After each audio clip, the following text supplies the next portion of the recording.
What's good, guys? So David Jaffe, the former director of the Twisted Metal and God of War series, had some comments about Dragon Age the Veilguard and the influence on its sales by content creators and social media people, which he labels as grifters. So I wanted to go over his comments, just kind of give my thoughts on it. Anyways, if you found this interesting, like, it'd be super appreciated. Consider subscribing. I'll do some more reaction videos. Anyways, let's go ahead and hop into it. When you say that the gaming community ruined this game's success, I mean, you know, I don't think that's entirely fair, but I think there is a lot of truth to it. If you're EA, you've got to kind of prepare for the market winds that you're sailing into and all that. And so they should have been prepared to counter, and they weren't. I mean, they definitely curated who could review this game. They had a preview event where they invited all of these people, and based off of the reactions to that very curated cross-section of the game, they, you know, made assessments of who got full review codes to control their Metacritic. So they definitely did try to do something to influence the financial outcome of this game. I'm not sure what other things David Jaffe expected them to do in this scenario. It would be interesting to see what he thought they could have done that they didn't do. Really, at this point, all that gaming community that you're talking about has done is they've made it so they've actually made games worse, which is what they say they're trying to not do, because they have the charismatic grifters that make the videos that for whatever reason people respond to. All right, first off, I just have to address the first point of that. How are people who make videos influencing the content of the game? Like, you might say that they're influencing the reaction to the game, which I think that's what he's getting at here. But you would have to explain to me, you would have to at least offer some sort of explanation for how people making videos are making games worse when they don't make the games. The second part I feel is very disingenuous, because he just is like, oh, these people are charismatic grifters, as if these content creators that talk about DEI and woke stuff are basically just Jedi mind tricking their audience. The people just see their thumbnail and click on it by happenstance for no good reason, and then suddenly they're just brainwashed into thinking that all of these things are a problem. They think they're a problem because they've already seen it and already recognize it as a problem. Nobody can persuade somebody to believe something that's, you know, diametrically opposed to what they're observing in reality. I'll give you an example here. If I were to come on here and I were to say LeBron James is objectively a terrible basketball player, and he's been so for his entire career. Now, you may not like LeBron James. Maybe you think he's overrated, whatever, doesn't really matter. You could look at what he's done on the court and recognize that objectively he's been a good basketball player. So if that's my starting point in trying to persuade you, it's not going to go any further. I'm not going to find an audience with that, because people are not going to be able to relate to it, because they're going to go, what the hell are you talking about? So the idea that everybody is just being tricked into thinking these games are a problem, or to thinking that these issues aren't, you know, something that they should be concerned about, it's disingenuous, because you're trying to say, well, it's just a few people that are the problem. And you're ignoring the fact that those few people only have an audience because large swaths of the gaming community recognize this stuff as a problem. People who haven't actually played this game will hate it just because they're sort of told to hate it. And so what does EA do next time? They don't make Stellar Blade. They just continue to sort of, you know, vanilla the fuck out of everything they work on and make sure that no one's going to have anything to complain about. This game looks vanilla AF, as he was stating there, and it has plenty of things that people are complaining about. The thing is, the idea is what he's saying, that, you know, EA or the publishers that have these kind of issues in their games are going to do is to just remove anything that might be problematic. And considering these games are entertainment and escapism, yeah, that's kind of the point. People want them to remove the vanilla, or make them the vanilla that he's talking about. The thing that he's talking about here, where he's talking about the trans issues and things like that within the game, if you're saying that stuff needs to be in the game, you need to explain how that's making the game better.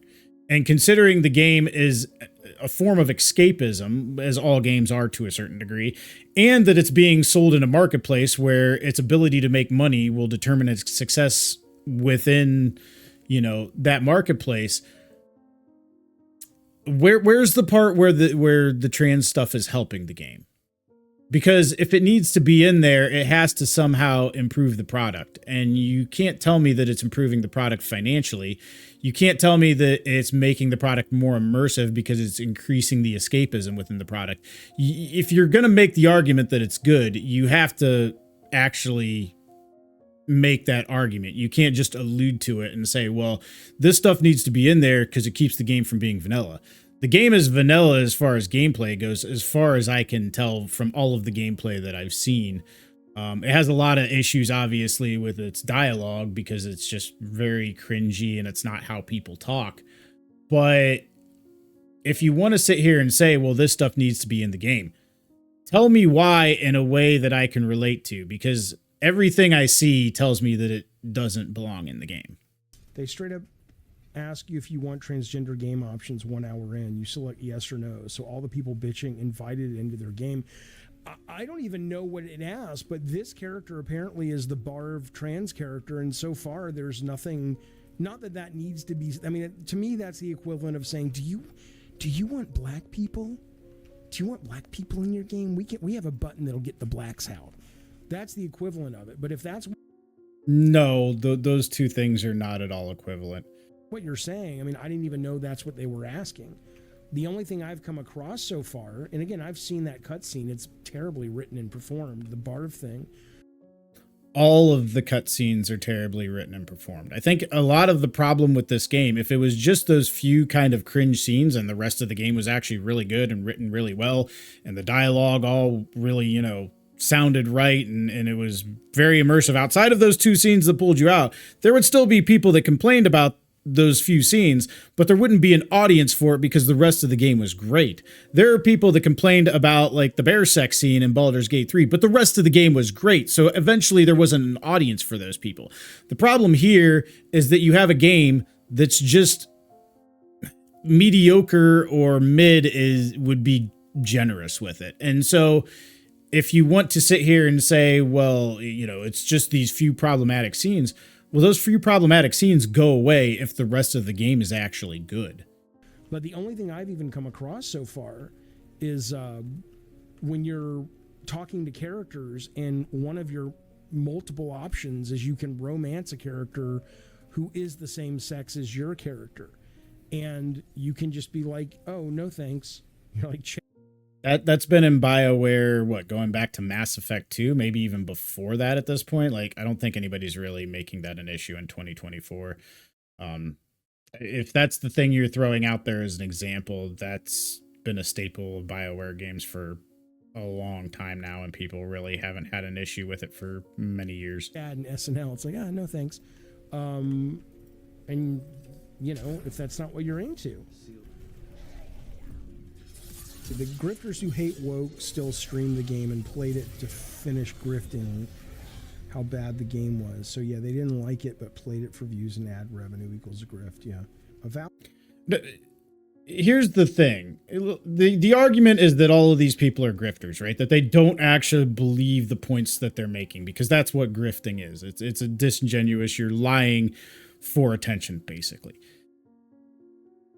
The problem is you can't just accept the fact that there wouldn't be an audience for this message if people didn't resonate with it. So you can't sit here, even if I accept your entire premise, even if I accept that everything is a grift, it still has to relate to an audience. There has to be an audience that sees it and goes, yeah, they've got some good points. So to sit here and try to say, well, it's just these few people, and if it weren't for these few people, the whole situation and the whole discourse around this game would change. What you're trying to say is if the people who had a problem with the thing that everybody sees weren't here, that everybody would just not see the problem. It's just a disingenuous argument to try to dance around the fact that there are large swaths of people that actually do see problems in these things. Dev said they're making the game really woke to upset Elon and Grums. Well, I don't know. I mean, I know what you're talking about, Eddie. I know the art director was basically pushing back because Elon got upset and Grums got upset that there are, God forbid, pronouns in that you can select, or maybe not even select, in Avowed. But so the art director got pissed off, and the community manager shut her account down. But I don't know. You know, the game's almost done, so I don't really, you know, that may have just been sort of a pissy kind of statement. But I mean, again, you know, I mean, it's, and I agree, Morgan, when you say, oh my God. This is about Avowed. Obviously, it's not about Dragon Age, but it does address a point of you can't have these people on social media being representatives for your game when they're going to actively piss off over half of your fan base, over half of your potential customers. Like, I don't understand how these big publishers don't see that, like, you can't continue to let this go on like it has. Like, you almost need to either remove these people from social media if they're going to be, you know, major directors within the game. I know that's kind of a tall ask in 2024, but when you're talking about the amount of money that's going into these products and how these people are paid handsomely for their involvement, I don't think it's unreasonable for you to go, yeah, we're not going to allow you to sabotage what we're investing hundreds of millions of dollars in. These companies, it's their money, they're free to do what they want with it, but it just seems kind of crazy to me that they haven't taken that step, considering it's cost them hundreds of millions of dollars. Again with this, I know, but this is the news of the day. You know, I mean, this is sort of what happens in the gaming world right now. We're still talking games. I'm still playing lots of games. We're still doing game design discussions, but these are the people that, you know, are influencing something. Again, they're not influencing something. People recognize the problems. They may be elaborating on them, but there wouldn't be an audience for what they do if it was just them and nobody else who had issues with this. Like, it's very disingenuous to act like this is all making of a few people who have influence, when clearly they can't influence somebody beyond the boundaries of what they can observe. Don't know why. You do know why. It's completely disingenuous, and it's to try to not legitimize the concerns of others. Let's be honest. The problem here is he's trying to be persuasive in his argument, but he's starting by just playing dumb that he doesn't see the issue or doesn't see the other side. You can't be persuasive when you start off by just making a point that just appears preposterous. Everybody can see that you do indeed understand the problem, and pretending like you don't is not going to somehow increase your persuasiveness. It just discredits your arguments. But they are. I mean, imagine how unsuccessful you have to be that you're willing to go, you know what I'll do then? My game wasn't working out. So you know what I'll do? I'll build a whole career about bitching about stuff that I find woke. Really? God, that must suck for you. I don't know. Again, they couldn't do it if there wasn't an audience for it. Like, that's the one thing that these people don't equate. When these games don't sell, well, they didn't reach their audience. When a video doesn't do well or a creator doesn't find traction, they couldn't find an audience for what they were saying. Everything has to have an audience. So when you're sitting here being like, well, that must suck for you. Well, no, they're serving an audience. They identified an audience and they're serving them. Whether they are indeed grifting, I can't say. What they believe, I can't say. But I can say there are a whole bunch of people who believe that, whether they tell them to or not, because you have to reach the audience. You can't direct the audience to believe what you want to. The audience already has to believe that to some degree. I'm not trying to be like reverse psychology the guy. I'm just saying it's like, Jesus, man, just go make some shit if you don't like it. There's a lot to like out there. I mean, here's what I'll grant you. If you're watching me play this game, I get that you would look at this game and say, well, this doesn't seem like a game of the year contender, and it may not be. It probably isn't for most people. That's really the funniest thing about this game, is that these people are circling the wagons for cultural progressivism, political reasons, but even they understand that the game's not that good. And it's funny because all of these people, before the game released, when all of these organizations were like giving it very, very just BS 10 out of 10s and 100s and all of that. Like, they were trying to be like, oh, well, it's just the haters. This game's great. Then the game comes out. You can't really objectively call it a 100. Like, you could call it a 100, but like, you can't maintain credibility while doing so. And so now they still have to defend the game because culturally it aligns with them. But even they have to admit that they have to maintain some semblance of credibility, and they can't just be like, the game's phenomenal, what are you talking about? Because their brain knows it's not that good. But I've been playing this now on stream for a little over an hour. Are you seriously looking at this and going, this looks like utter shit and it's crap? It looks average. It looks like something that I could take it or leave it. It looks like something that doesn't leave much of an impression.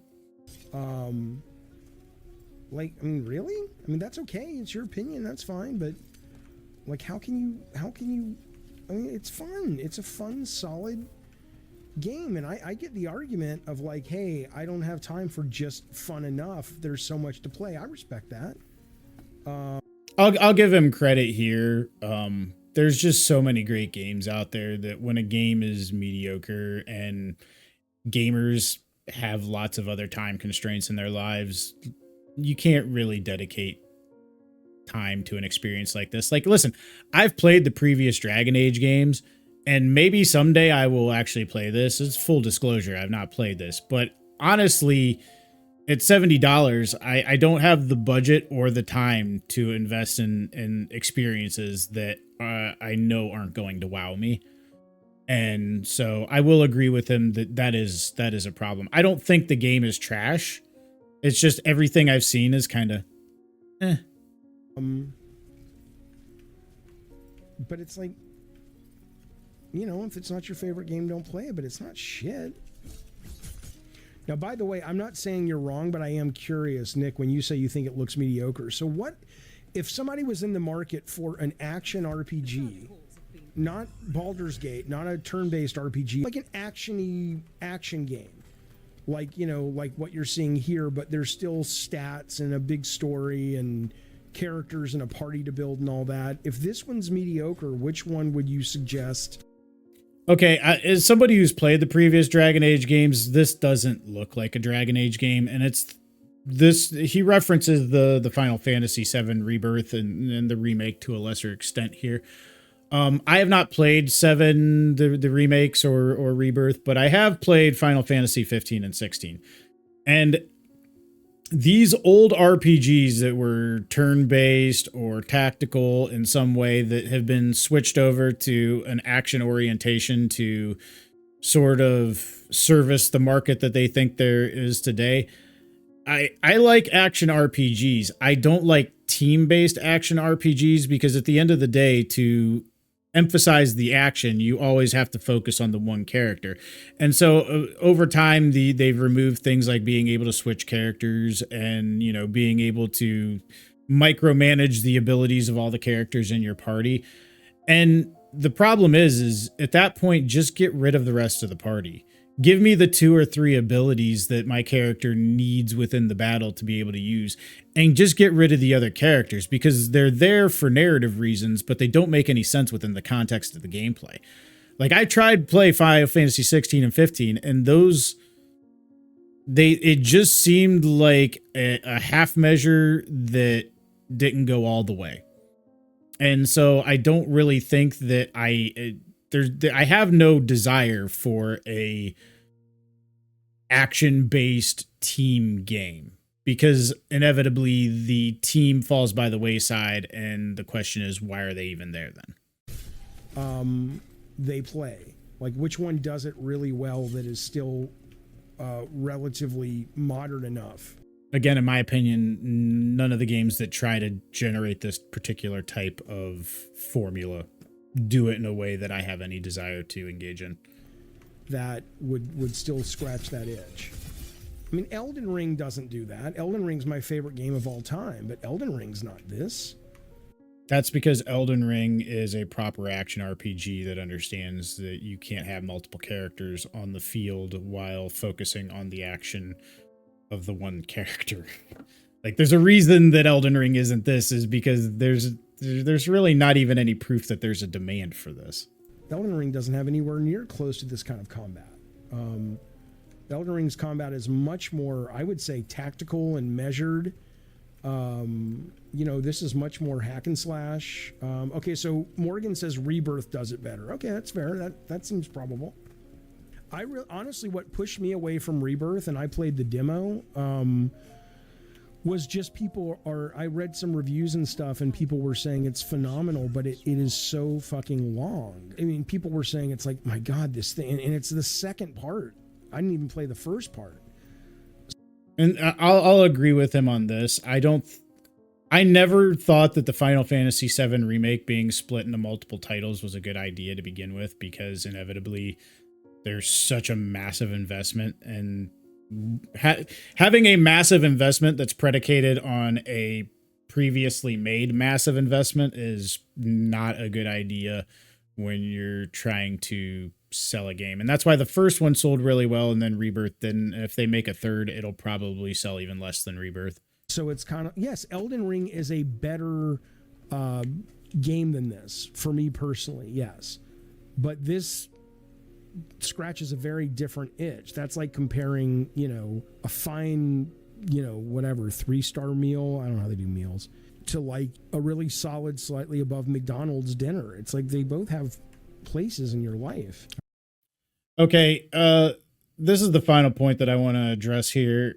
To sit here and say, well, you know, I'm going to compare fine dining to McDonald's and make the point that they both have places in your life. Yeah, that is true. Sometimes you just feel like fast food. You don't feel like a 5-star meal. I will grant you that.